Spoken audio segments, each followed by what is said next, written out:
Bom, então, da primeira apresentação será da Dafne De Vita. Ah, Dafne De Vita é pesquisadora da Leu-Corea Wittenberg desde 2024, fez um PhD sobre a questão dos deveres em Kant a si mesma. Não, ela está ouvindo ainda. Publicou em outubro, nesse ano, na verdade, lançou lá no Congresso Kant, né, de Florianópolis, um livro sobre Kant e os deveres morais em relação a si mesmo. Então seria isso, né? Assim, é que eu vou projetar. O microfone estão na secretaria, eles ficaram de trazer e não trouxeram ainda, professor.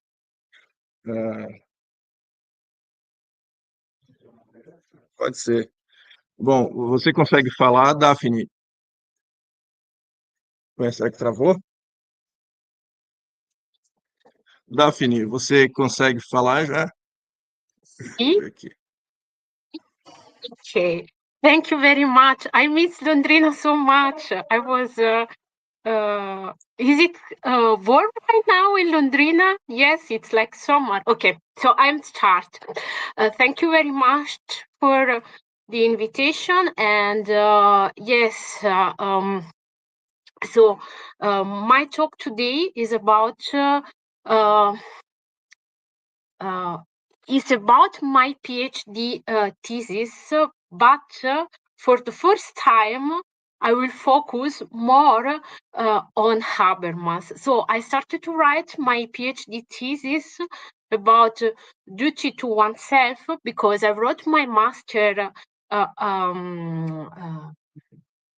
thesis about the communicative reason in Habermas. And when I wrote that, I was really impatient sometimes with Habermas because I didn't accept that he doesn't take so much in account the autonomy when he is speaking about categorical imperative. And then I read this issue of him that is on the pragmatic, the ethical, and the moral employment of practical reason. And it was really interesting because there Habermas doesn't speak directly about duties to oneself, but it's clear when he speaks about the pragmatic use of practical reason about the decision about my jobs and about self clearment that he is thinking about duties to oneself. And in his argumentation, he said, no, duties to oneself are not part of moral or moral normativity because we can speak of morals just when we are in front of intersubjectivity. And of course, in this book, Habermas points out that we can we can have many meanings and many function of practical reason. The first one is the pragmatical, the ethical and the moral. Because I quote, practical reason is the ability to justify corresponding imperatives, where not just the illusionary meaning of must or ought changes with the practical relation and the kind of the decision impending, but also the concept of the will. This is supposed to be open to determination by rationally grounded imperatives in each instance. So if you know Habermas, and I think you know better than me right now, he based this difference between practical or pragmatical use of practical reason, ethical and moral, on the difference that he made in the theory of communicative reason, communicative acts, sorry, about strategic acts and communicative acts. So let's go to the. So I told you it's quite clear that Habermas is arguing on two elements of duties to oneself that are really important for Kant's definition of ethics. And the first one is, for me, this one, when Kant in the doctrine of virtue is speaking about the scheinbare antinomy, so not really or not consistent autonomy, antinomy, when we are talking about duties to oneself.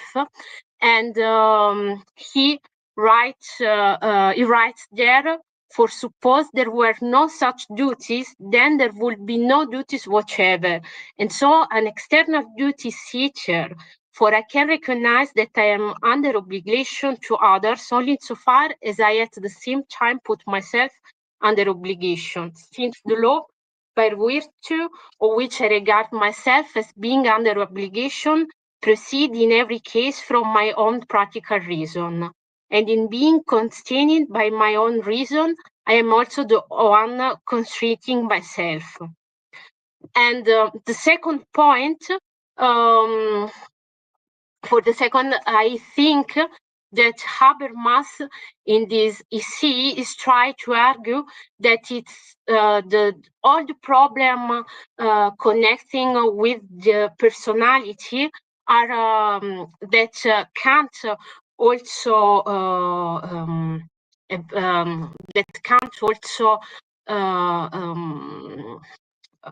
introduced in the doctrine of virtue are not part of morals.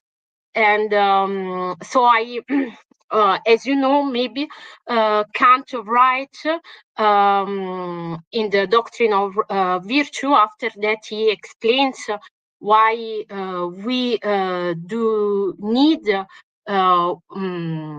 duties of oneself, that through the duties to oneself, we have a personality, because through duties to oneself, we have the rational part of human who is creating or verpflichtet in German, the phenomenal part. So we have another quote here. Kant writes, now the human being as a natural being that has reason, homo phenomenon, can be determined by his reason as a cause to actions in the sensible world. And so far the concept of obligation does not come into consideration. But the same human being, through in terms of his personality, that is, as a being endowed with inner freedom, homo noumenon, is regarded as being that can be put under obligation, and indeed under obligation to himself, to the humanity in his own person. So the human being, taking these two different senses, can acknowledge a duty to himself without falling into contradiction, because the concept of a human being is not true in one and the same sense. So here we have some definition of Habermas. So why does Habermas think that it's important to distinguish, to separate these different meaning of health? So from the first, we have the pragmatic health, and in this case, Habermas is talking about about all the duties that we can have when we are, for example, in front of decisions that we need to make to realize some scope, some propose, that it has not immediately to do with ethical, existential problems, or with for example, with morals conflict. And it's quite interesting because I said at the beginning that here Habermas speaks a lot about the problem to choose a job. And it's quite interesting because in 2011, Donald Dworkin, in this book, Justice for It Goes, he said that something really different from Habermas, because for Dworkin, for example, the decision about the job could be moral, and it is also a form of duties to oneself. And but let us read what Habermas said about duties. So about pragmatic or recommendation. So he says that they are not part of ethics or moral, because value-oriented assessment of ends and purposive assessments of available means facilitate rational decision concerning how we must intervene in the objective world in order to bring about a desired state of affairs. So you can see he's now reading, now talking about the use of hypothetical imperatives in order to realize every proposal. This is essentially a matter of setting empirical questions and questions of rational choice, and the terminus ad quem of corresponding pragmatic discourse is a recommendation concerning a suitable technology or a realizable program of action. Then, after that, Habermas speak about self-clearment. I didn't check the words in German, but it's quite it's quite clear that he's speaking about the role of self-knowledge for the moral, and he said that self-clearment or self-knowledge are, yes, of course, something about ethical, existential behavior that humans have, but it has nothing to do with morals, because here the perspective is too much egocentrical. And we have here two definitions. Here, right, for the first Habermas, that the terminus ad quem of corresponding ethical existential discourse is advising concerning the correct conduct of life and the realization of a personal life project. And you can see, so it means that in the ethical existential, we have already something about a normative representation, but the perspective is still egocentrical. On the other side, moral judgment of actions and maxims is again something different. It serves to clarify legitimate behavior, expectation in response to interpersonal conflicts resulting from the disruption of our orderly coexistence by conflicts of interest. Here we are concerned with the justification and application of norms that stipulate reciprocal rights and duties, and the terminus ad quem of a corresponding moral practical discourse is an agreement concerning the just resolution of a conflict in the realm of norm-guaranteed actions. We have also other elements to distinguish the ethical existential realm from the moral judgment, and we can see that another really important difference is for Habermas that morals is with will, so with implies will, and on the other hand, ethical and pragmatical actions have much more with arbitrary choice. So in German, the term is Willkür.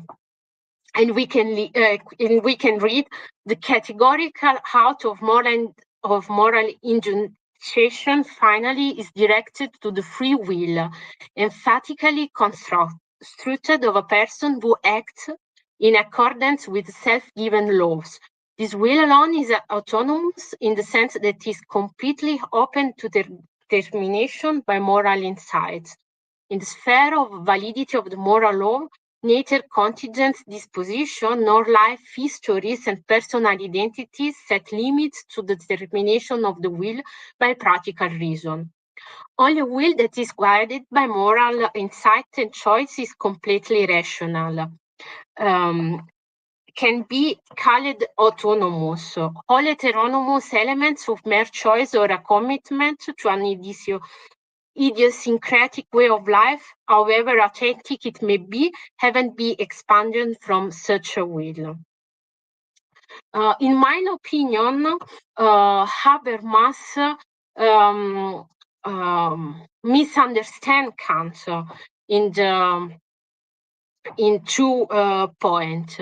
And and to understand that, it's also important to read this other quote. Here Habermas said, Kant confusing the autonomous will with an omnipotent will, and then to respond it into the intelligible realm in order to conceive of it as absolutely determinative. But in the world as we experience it, the autonomous will is efficacious only to the extent that it can ensure that the motivational force of good reason outweighs the power of other motives. This is the plain language of everyday life we call a correctly informed but weak will a good will. So you can see here Habermas is directly criticized Kant about the identification of practical reason with the moral and ethical realm.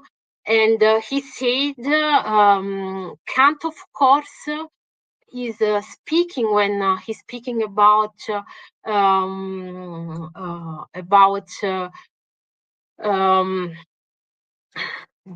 so it's quite strange because, you know, Habermas doesn't refer directly to this part of Kant works, but it's quite easy to see that here Habermas is talking about the duty to cultivate our talent of the groundwork. And so for him, the thing that Kant doesn't distinguish very well about an hypothetical and more pure realm of moral laws,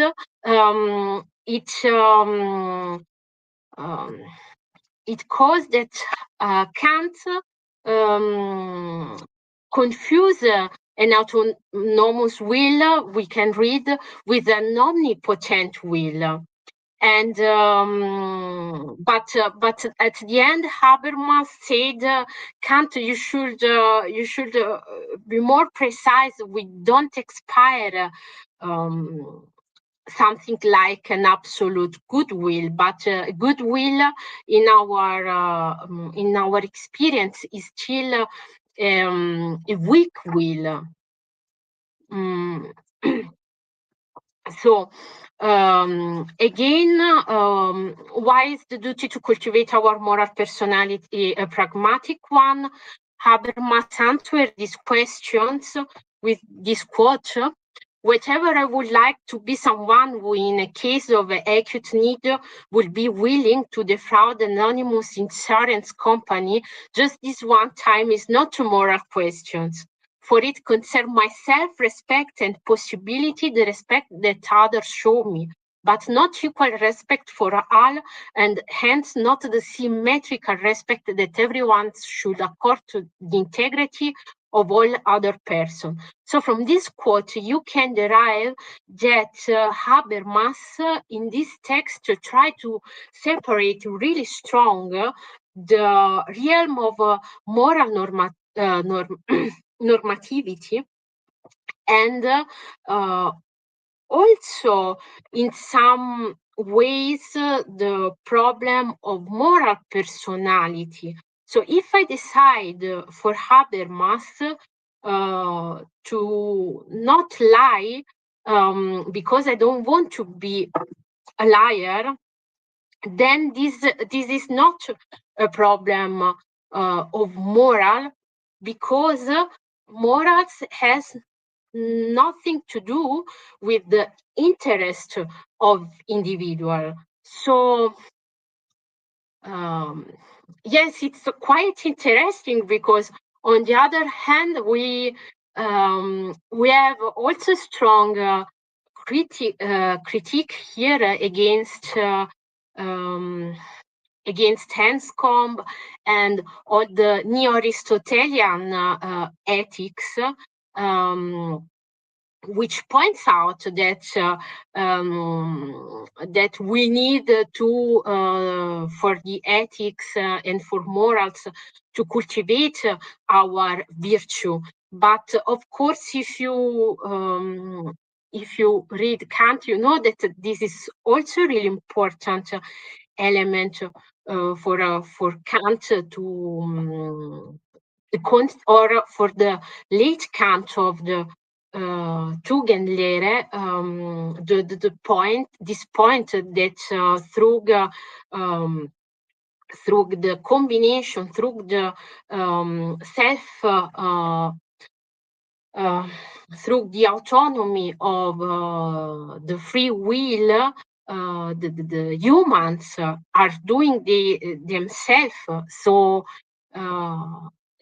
I mean, in those days, I thought a lot about this problematic, because I was thinking maybe Habermas is right. So maybe is Kant still a little bit Aristotelical in some way. Then Habermas said about self-knowledge that self-knowledge is not moral duty, because I quote, in ethical existential discourses, reason and the will condition one another reciprocally. Through the latter remains embedded in the life historical context thematized. Participants in the process of self-clarification cannot distance themselves from the life histories and forms of life in which they actually find themselves. Moral practical discourses, by contrast, require a break with all of the unquestioned truths of an established, concrete ethical life, in addition to distancing oneself from the context of life with which one's identity is inextricably interwoven. So here you can see that we have some difficulties, or we have a really strong definition about morals, because here Habermas said to us again, morals has nothing to do with personal histories, with an egocentrical perspective, and so on. But then we have also a really big problem, in my opinion, and not only in my opinion. So there is a really good essay of Rainer Forst about this topic. It is a little bit old, but I still think that it's a really good critique to Habermas, and this is the Ethik und Moral. Because the problem is that Habermas, with this intersubjectivity perspective, sometimes forget that moral norms should be recognized from individual. And this is, of course, something that is still problematic, because we this is the standpoint of Rainer Forst. We still have a conflict between the interests and the perspectives of individuals and the perspectives of the interest of a bigger society and or collective. But Rainer Forst said this difference between ethic and moral is not ontological or metaphysical, but it's something because also for the moral, we need moral personalities that still acknowledge moral normativity.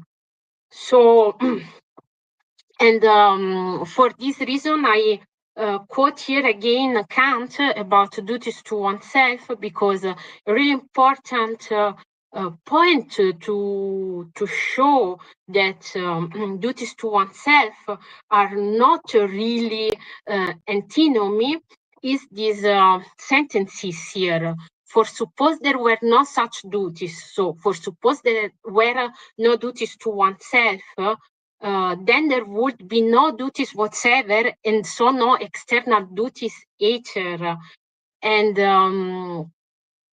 I think this is a really important element of autonomy. So here, Kant is not speaking about duties to oneself, like the duty, the forbidden of commit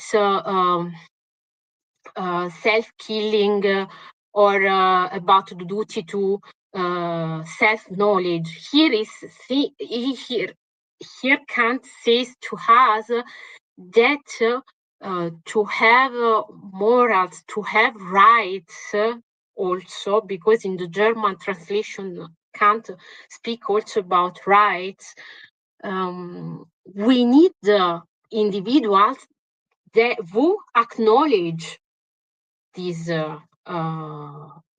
those morals duties, the moral normativity. So thank you very much for your attention, and I hope that it was interesting for you. I'm finished right now.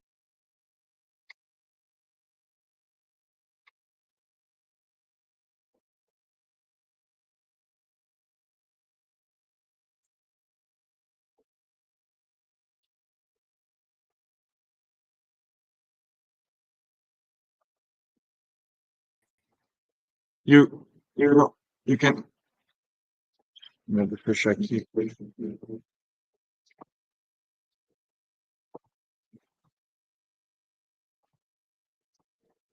da microfonia. Bom, temos questões? Uma questão?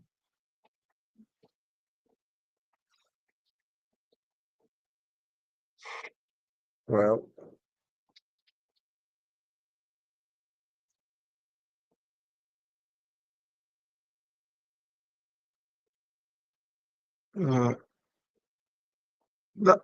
Daphne, bom, I will try make some question. Well, what you can hear me?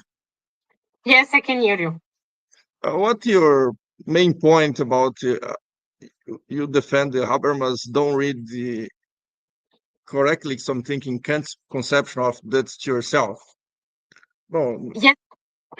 I think that's the point in some sense. Yes.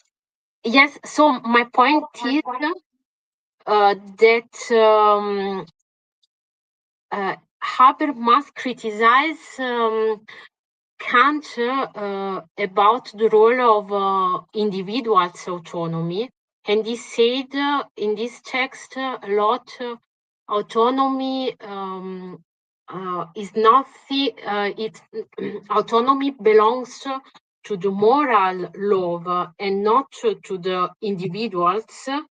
And for this reason, when we are talking about the categorical imperative, we need to talk about autonomy. But on the other side, I think that Habermas forgets, and this is not only my thesis. So Rainer Forst said the same, wrote the same, that Habermas is always forgetting to talk about the problematic of the recognition of moral normativity through individual. So if I don't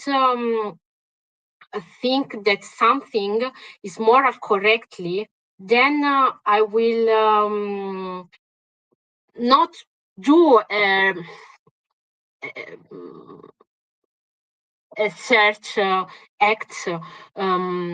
And of course, I think that this problematic has a really important role in the definition of what is morally right and wrong. So I think that Habermas points too much out that morality exists only if we have consents, only if we have intersubjectivity. But on the other side, we have morals norm also because we have individuals that decide to make some particular action because they recognize moral duties like the duties not to lie as a moral one.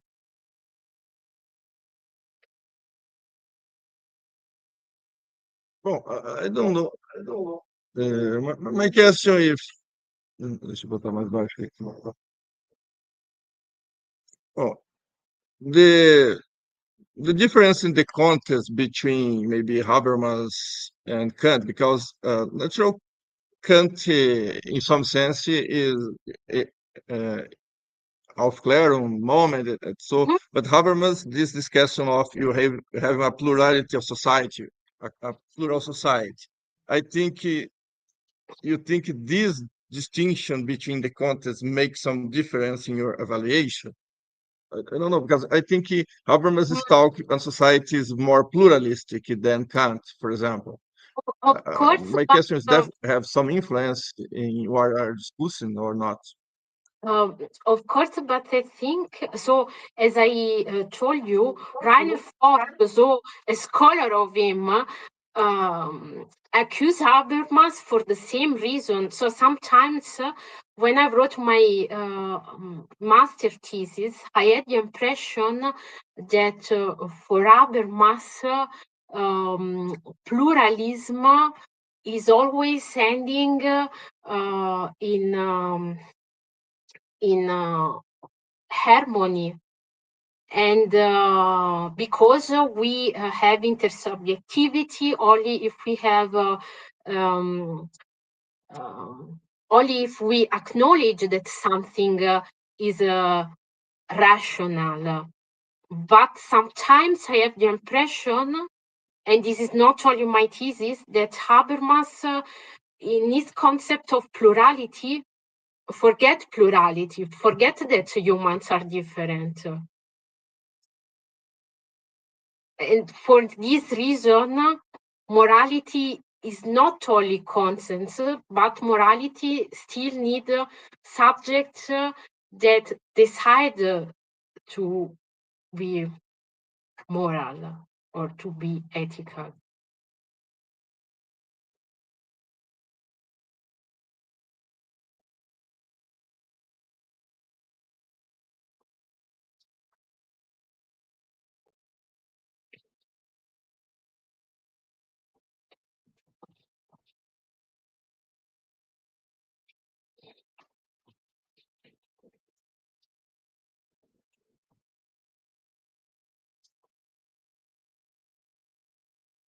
Aqui para ela poder ouvir.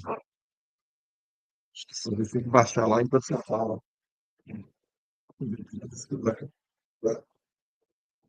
Pode falar.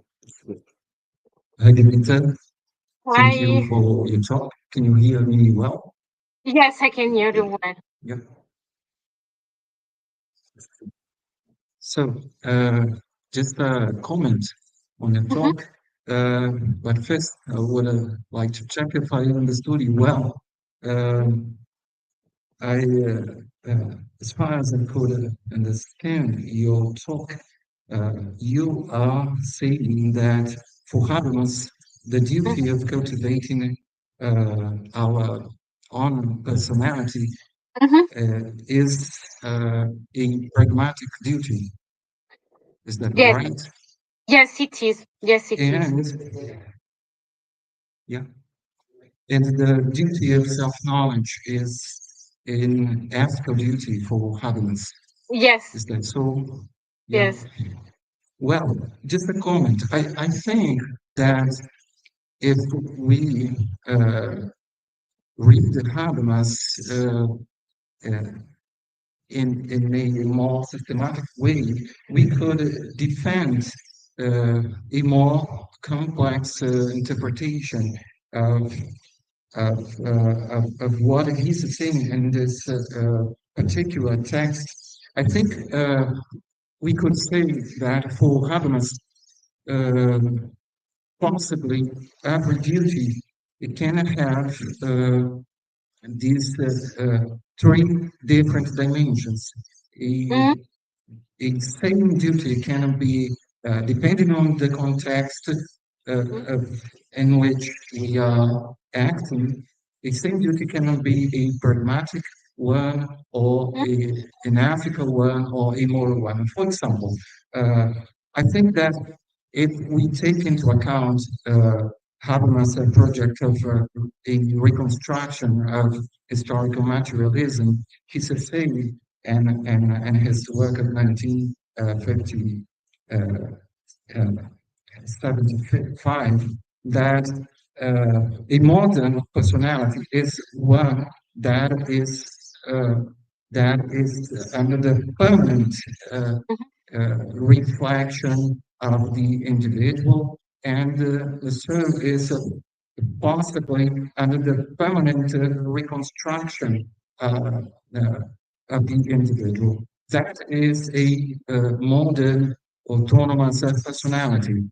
So we could maybe interpret Habermas uh, in the following way: the duty of cultivating our personality, as well as the duty of self-knowledge, are both uh, in, in this in a light of uh, what a modern mm, autonomous personality is. Uh, both of them are moral duties. Uh, why? mm, Because a moral personality in the autonomous personality can only be constructed, can only be built under a permanent effort of cultivating what we are, developing what we are, examining rationally what we have been so far. And this requires also self-knowledge. This requires a permanent examination of what we have been so far. And in the knowledge of the possibilities of what we could be.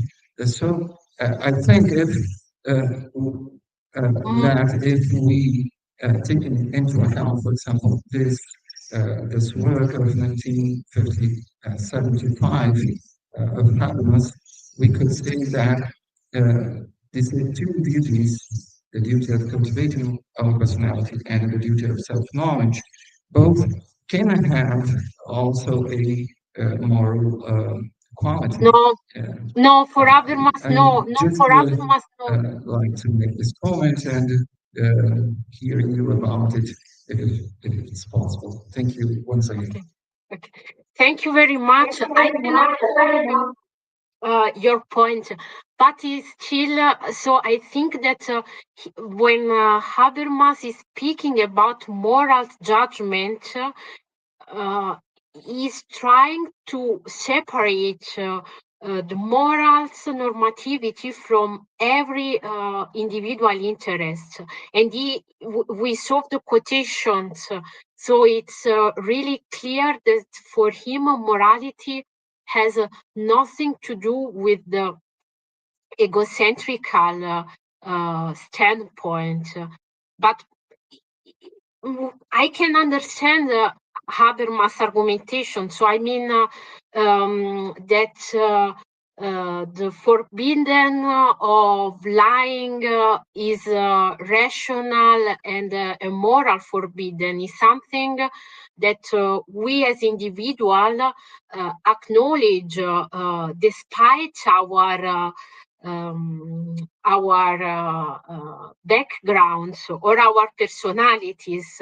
So, okay, maybe if we are thinking about education and so on, and how much as parents we are lying to our children, then maybe it's not so easy to speak about it. But of course, if you ask to someone on the streets, do you think it's false to lie? Then everyone would say yes. And I think that when Habermas said that moral has nothing to do with egocentrical standpoints, it means that. And for this reason, self-knowledge or self-clearment as something as an it's different from pragmatical standpoint, and as already a moment of reflections about ourselves, but for Habermas, this is too much egocentrical. So as I said to Charles too, this is not only my standpoint. Also Rainer first, because of course, when we think at Adorno, we know how much important is for Adorno and for many authors of Frankfurter Schule to define moral like dissent. And of course, Habermas is trying to do to take another way to say the moral has with the universality, moral has with the not so much with disagreement, but more with yes, with conscience.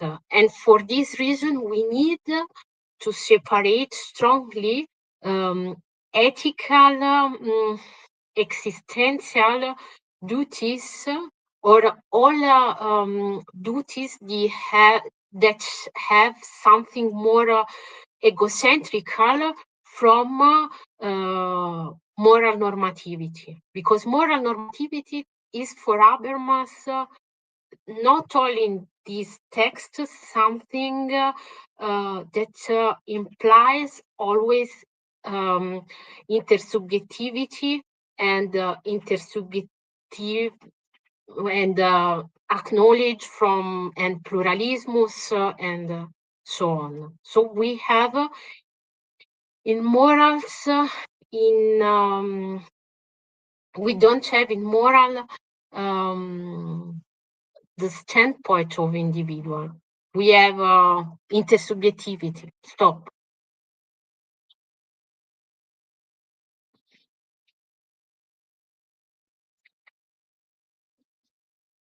Okay. Daphne, I think you have not more questions. So Okay, I will much. send thank you Yes.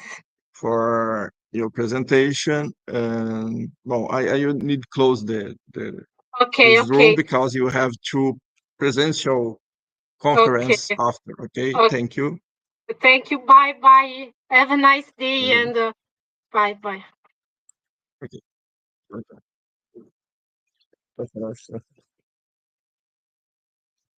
Yeah, I will close here.